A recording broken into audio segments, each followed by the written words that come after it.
Se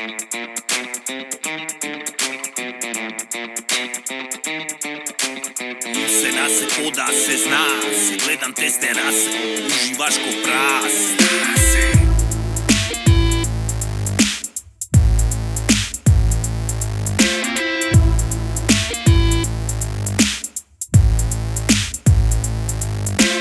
Priča se po selu da si odan KDZ-u, razne usluge im činiš i da pomažu ti zeru. Ako ostavimo glasine i pustimo sa strane, je li istina što čujem da si uzo konje vrane? Pa gdje je problem, frende, reci meni tiho sada, pa da pomognemo malo, za to nas imaš valjda. Pa da skupimo neke pare, ako treba više puta, jer jednom kad se upetljaš ne skrećeš sa puta.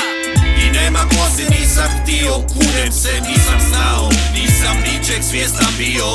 I znam da misliš da štetiš nekim trećima, al vjeruj mi, već nam sjediš na leđima. Priča se po selu, priča se po selu, priča se po selu da si oda HDZ-u.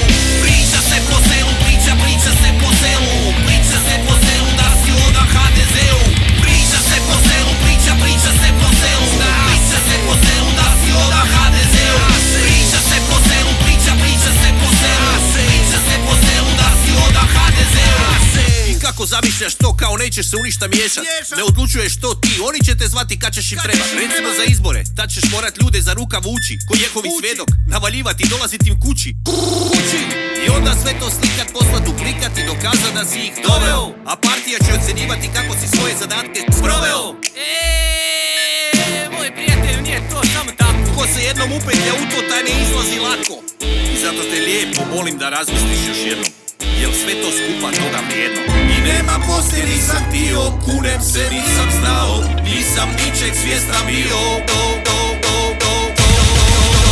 Priča se po selu, priča se po selu, priča se po selu da si oda HDZ-u.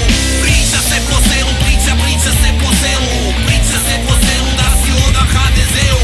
Priča se po selu, priča se po selu, priča se po selu da si oda HDZ-u. Priča se po selu, priča se po selu, priča se po selu da si oda HDZ-u. Zna se, tu se naše voda se zna se, gledam te s terase, uživaš ko prase.